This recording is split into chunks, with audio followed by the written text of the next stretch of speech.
That is a photo of me, and the app knows it. So what I've built here is a local AI app that unlocks with my face login, liveness detection, and a chat history that belongs to one person only, no passwords anywhere. And I built it in one sitting. Let me show you how, including the part where it broke. Quick disclosure first, this video is sponsored by Luxand Cloud. They make a face recognition API and they asked me to build something real with it. They did not tell me what to build. So here is the plan. I go ahead and vibe code an AI chat app from scratch with Claude Code. Then I hit a problem I'm not going to solve myself, and that is where the API comes in.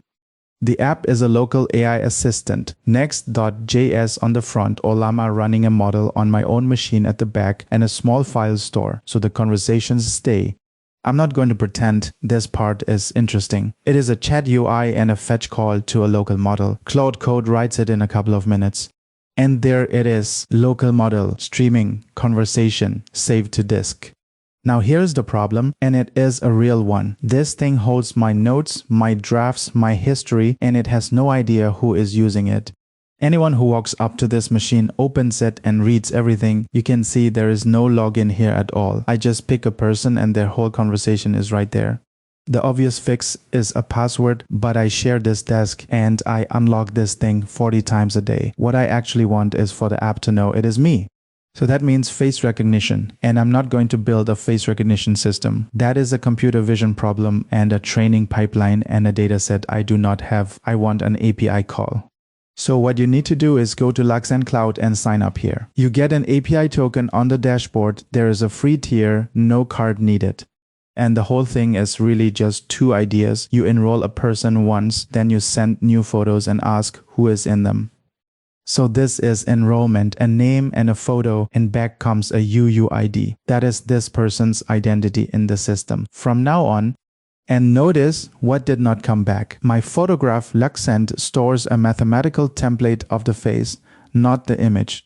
Now the other direction, a completely different photo taken at a different moment, and it comes back with my name and a probability of 0.9997 under half a second. 2 endpoints, that is the entire feature. So now let's go ahead and put this inside the app. Grab a webcam frame, send it to the API, unlock if it comes back as me. One thing worth stopping on here, the API token lives on the server, never in the browser. If I put it in the front end, anyone who opens the network tab owns my account. Second thing, one matching frame is not enough to unlock a machine. So I take 3 frames and I need 2 of them to agree before the door opens. And that works. Face login in an app that had no authentication 20 minutes ago. Now this is where a normal sponsored video would end. Mine did not, because I went ahead and tried to break it. So here is the attack, a photograph of my face on a phone held up to the camera. And recognition matches it, not 0.9997, and it is right too, that is my face. So face recognition on its own is not a lock, it is a name tag. Which is why there is a second endpoint, liveness, and it asks a different question. Not who is this, but is this a live human being in front of the camera right now? And the order matters here. Liveness runs first. If the frame is not a live person, the app never even asks who it is. So my real face, not 0.93, real. And a photo of my face on a phone, not 0.002, fake. Same face, same lighting, same camera, and it is passive. I did not blink. I did not turn my head. There is no second camera. One photo, one call. Now I said I would show you where this broke, so here it is.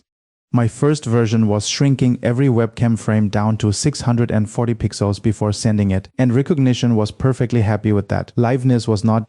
It needs the face itself to be around 256 pixels or bigger, and a normally seated person in a shrunk down frame lands just under that.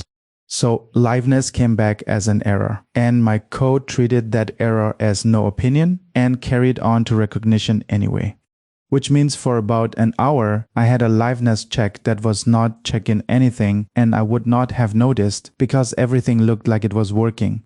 So the fix is 2 parts. Send a bigger frame, and treat could not evaluate as its own answer, not as a pass. An unevaluated frame is not a safe frame. If you take one thing from this video that is not about face recognition, take that one. So here is the finished thing. Locked machine, my face, my conversation. And when I walk away, it notices the chair is empty and it locks itself again. Really simple. So what did I actually write here? A webcam capture, 2 fetch calls, and a threshold. What I did not write is any computer vision at all. And it is not only login, the same API does face comparison, verification, emotions, age and gender, landmarks, and a whole attendance system if you are building check-in.